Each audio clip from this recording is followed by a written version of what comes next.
Est-ce que tu connais quelqu'un qui n'aimerait pas être capable de tenir sur ses mains n'importe où et n'importe quand? Pas sûr, et si c'était naturel pour tout le monde, je serais peut-être plutôt en train de faire un tuto sur comment tenir sur ses pieds. Mais bref, il suffit pas de claquer des doigts pour y arriver, ça demande des efforts et beaucoup de temps, il y a des chemins plus ou moins longs pour y arriver, et dans cette vidéo, j'espère pouvoir planter les panneaux qui te dirigeront sur l'un des parcours les plus courts pour atteindre cet objectif. J'ai déjà fait un tuto complet sur le handstand que je te recommande fortement, et cette vidéo vise à le complémenter et préciser encore davantage, mais surtout à te fournir quelque chose de très applicable qui t'enlève quasi toute réflexion et te permette de passer à l'action immédiatement en ayant confiance dans la direction que tu prends. Je vais t'y présenter dans un premier temps une routine complète qui t'aidera à renforcer tes muscles avant de pouvoir attaquer le gros du travail du handstand, renforcer ton cerveau et réussir à créer et garder ton équilibre. Et pour ça, bien sûr, je te donnerai après une deuxième routine qui évoluera encore en même temps que ton niveau. Et comme d'habitude, tu commences peut-être à me connaître, tu trouveras des fiches résumées pratiques de toutes ces routines en fin de vidéo. Et tu sais pourquoi elles sont en fin de vidéo ces fiches? Parce que comme ça, voilà, c'est une ruse, tu vois, comme ça tu vas regarder la vidéo jusqu'au bout et l'algorithme de YouTube sera très content de moi. Oh non mec, tu m'as rusé. Oh, bravo, bien joué. Bon, squeezie. En tout cas, nous autres youtubeurs, on aime bien croire que quand on dit ça, les gens y regardent jusqu'à la fin. Donc, ne me casse pas mon rêve, même si tu le fais pas.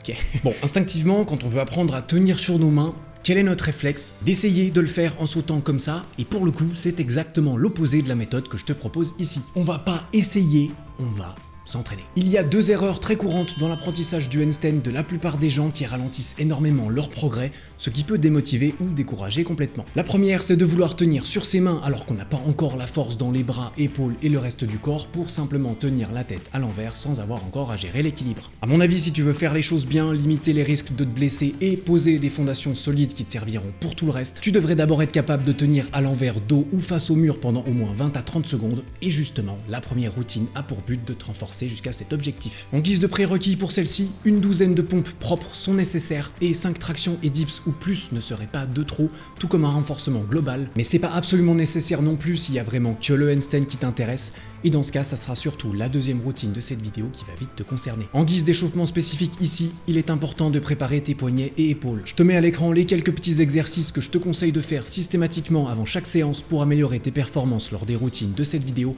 tout comme pour réduire les risques de blessures. Cette routine de force est composée de 5 exercices que je vais détailler, et certains d'entre eux devraient évoluer avec ton niveau, donc je vais aussi rapidement te donner leur progression à suivre. Premier exercice, les pompes en pike au sol pour 3 séries de ton maximum -2, c'est-à-dire que tu devrais t'arrêter environ 2 pompes avant l'échec, ce qui devrait te permettre de garder une exécution propre jusqu'à la dernière répétition. Tu peux prendre entre 1 minute 30 et 3 minutes de repos entre tes séries, le but c'est d'être assez reposé pour être performant à chacune d'elles, pas de transpirer comme un fou ou d'être à bout de souffle non-stop. Pour simplifier ces pompes, recule davantage tes pieds et inversement pour les rendre plus difficiles, et je te conseille de choisir une position assez dure pour ne pas pouvoir faire plus que 10 répétitions de suite. Par contre, fais bien attention à toujours plonger en avant et à garder les coudes le long du corps, même si en effet c'est beaucoup plus difficile comme ça, t'inquiète pas, c'est justement le but. Alternativement, tu peux aussi remplacer ces pompes par des dips si tu veux, ou bien alterner entre les deux d'une semaine à l'autre. Deuxième exercice, la progression du handstand assisté, que tu commenceras en pike avec les pieds légèrement en hauteur, puis que tu poseras de plus en plus haut ensuite, par exemple à hauteur de hanche contre un mur, jusqu'à enfin avoir le corps droit face au mur et suffisamment proche de lui. Ici, tu peux faire 3 séries de ton temps maximum tout en gardant l'énergie nécessaire pour revenir au sol en sécurité. Dès que tu réussis à tenir solidement une position 30 secondes de suite pour ta première série du jour, alors tu pourras passer à une progression plus difficile lors de ton prochain entraînement. Troisième exercice, le frog stand, qui va te donner un premier petit équilibre à gérer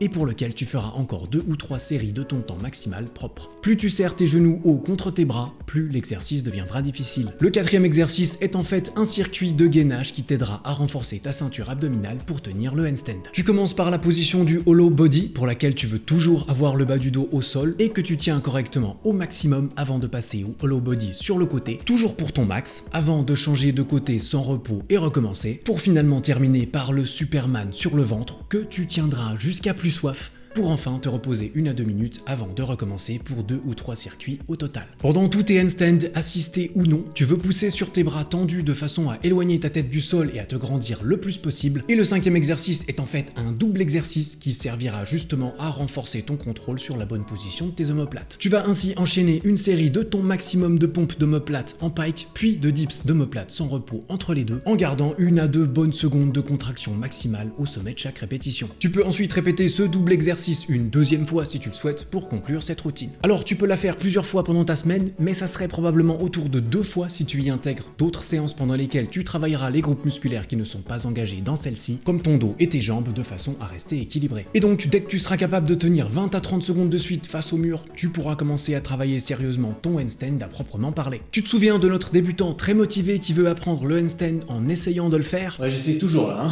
si jamais.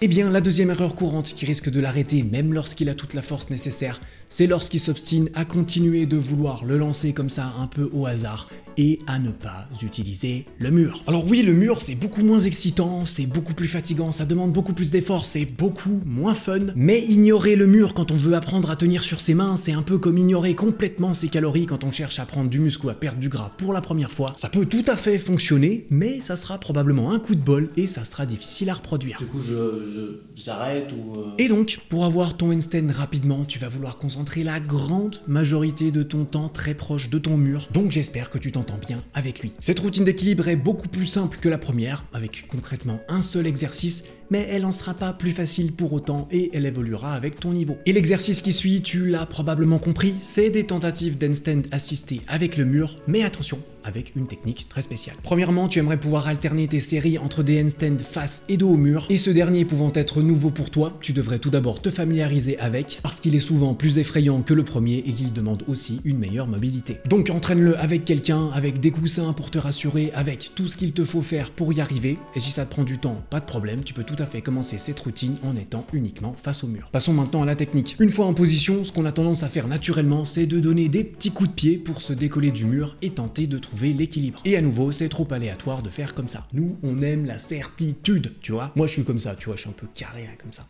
Tu vois, être en équilibre sur ses mains, c'est tout comme être en équilibre sur ses pieds. Quand t'es debout et que tu vas tomber en avant, tu vas instinctivement pousser fort sur tes orteils et l'avant de tes pieds, et inversement, tu vas pousser sur tes talons lorsque t'es déséquilibré vers l'arrière, ce qui fonctionne moins bien d'ailleurs, et à chaque fois, tu vas aussi déplacer le haut de ton corps pour ne pas tomber. Et bien, sur tes mains, c'est exactement pareil. Tu vas constamment être en train de pousser sur tes doigts, de relâcher la pression et éventuellement de pousser sur le bas de tes paumes, ce que tu veux éviter car c'est beaucoup plus dur à faire, tout en déplaçant le reste de ton corps pour tenter de garder ton centre de masse au-dessus du centre de tes mains ou légèrement plus proche de tes doigts. Alternativement, tu peux tout à fait entraîner ton handstand sur des barres parallèles qui ont l'avantage d'être moins douloureuses pour les poignets, tout comme de permettre de gérer tout aussi bien les déséquilibres vers l'avant que vers l'arrière, ce qui peut rendre le handstand plus facile quand on en a l'habitude. Et donc, lorsque tu es contre le mur, tu vas vouloir entraîner tout ça. La position de départ pour ce faire va être de garder tes jambes bien droites jusqu'aux pieds et d'en avoir une contre le mur. De même, tu veux te grandir au maximum en poussant sur tes épaules et tu veux aussi contracter activement tes abdos, tes fesses et tes jambes. À partir de là, comme on l'a vu, tu vas vouloir éloigner progressivement ton centre de masse du mur et le rapprocher de tes mains, ce que tu peux faire en déplaçant tes épaules et le haut de ton corps, tout comme en éloignant ta deuxième jambe du mur. Tu veux faire ça doucement et tout en contrôle jusqu'à atteindre le point où tu sens que ton pied commence à avoir envie de se décoller tout seul du mur, et c'est là que tes mains vont entrer à fond dans leur rôle car tu vas continuer de façon à ce que ton pied se détache aussi doucement que possible et en même temps tu vas pousser sur tes doigts ou sur la paume de tes mains pour te faire revenir dans l'autre sens contre le mur. Comme tu vois, je te conseille d'apprendre à plier tes doigts à la phalange du milieu, ce qui te permettra de pousser dessus avec plus de force. Cette méthode va faire comprendre à ton cerveau comment tout ça fonctionne et elle va t'aider à créer consciemment ton équilibre plutôt qu'à essayer de le trouver un peu au hasard. Tu l'as compris, à partir de là, au fil des séries et des séances, tu vas réussir à te rapprocher du point d'équilibre de plus en plus rapidement et tu vas apprendre à mieux gérer la pression sur tes mains pour ne pas directement repartir contre le mur, mais pour commencer par tenir un tout petit peu en équilibre avant ça, d'abord en gardant un angle entre tes jambes pour simplifier la chose, avant également d'apprendre à les serrer lorsque tu seras suffisamment à l'aise. Idéalement, évite de tomber de ton handstand, t'aimerais plutôt forcer suffisamment vers l'avant et l'arrière de tes mains pour toujours revenir contre le mur, et c'est pour entraîner ces deux directions que tu veux faire ça en lui faisant face, mais aussi en étant dos au mur. Et donc, pour en revenir à cette routine, je te conseillerais de faire 4 à 8 séries alternées face et dos au mur de 10 à 30 secondes chacune, qui vont consister en une ou plusieurs tentatives de suite de créer ton équilibre de cette façon. Dès que tu tombes ou que tu sens que tu deviens trop fatigué pour que ça reste efficace, sûrement au-delà de 30 secondes de suite, tu redescends, tu te reposes le temps qu'il te faut, autour d'1 à 2 minutes, puis tu recommences. Tu peux tout à fait faire plus que 8 séries par séance d'ailleurs, tant que tu sens que ça reste productif malgré la fatigue accumulée. Tu devrais rapidement t'améliorer de cette façon, et dès qu'il t'arrivera plusieurs fois par entraînement de réussir à tenir 3 secondes ou plus décollé du mur, tu pourras faire évoluer la routine en ajoutant un deuxième exercice après celui-là, qui sera finalement d'apprendre à sauter en handstand. Mais attention, toujours avec le mur. Oh. Le saut du handstand est très technique et donc il demandera aussi d'être beaucoup entraîné pour que tu apprennes à le doser comme il faut. Utiliser le mur permettra déjà de limiter la peur et les chutes, mais il servira aussi de point de référence pour t'indiquer lorsque tu as trop sauté. Idéalement, tu aimerais répartir à peu près équitablement tes essais entre sauter trop et sauter pas assez, de façon à optimiser ton apprentissage. Plus tes mains sont loin du mur, plus ça te permettra de laisser ta jambe partir derrière pour t'équilibrer, mais plus ça sera intimidant aussi, donc éloigne-toi progressivement.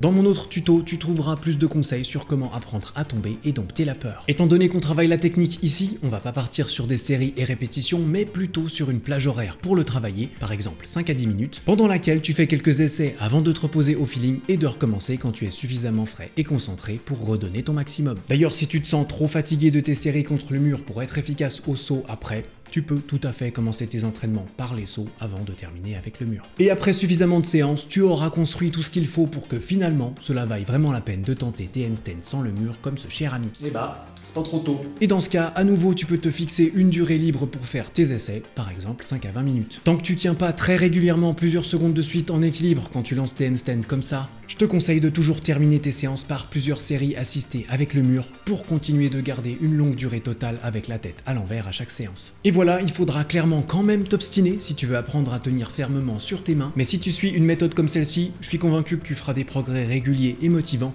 et qu'il ne s'agit plus que d'une question de semaines avant que tu y arrives. Par rapport à la fréquence et programmation de cette routine d'équilibre, moins tu as d'expérience en handstand et en sport en général, moins tu pourras l'entraîner. De même, plus tu as une routine d'entraînement fournie ou d'autres objectifs sportifs en parallèle, moins tu pourras travailler ton handstand ou en tout cas, il faudra bien fixer tes priorités si tu veux éviter le surentraînement. Tout de même, faire cette séance 3 fois par semaine est un bon minimum à viser à mon avis, car le handstand demande beaucoup de pratique au début, mais tu peux très bien aller jusqu'à 5 ou 6 fois par semaine en fonction des paramètres dont je t'ai parlé avant. Écouter ton corps et lui donner le repos qu'il demande est le plus important ici. Si tu veux entraîner le handstand sur des jours où tu as d'autres activités sportives, fais-le plutôt avant quand ton cerveau et ton corps sont encore frais, car c'est comme ça que tu feras le plus de progrès, et plus tu auras d'expérience, moins tu en sortiras fatigué pour le reste de tes activités. Pour en finir avec la fréquence, c'est vraiment le temps total d'entraînement d'équilibre par semaine qui est le plus important.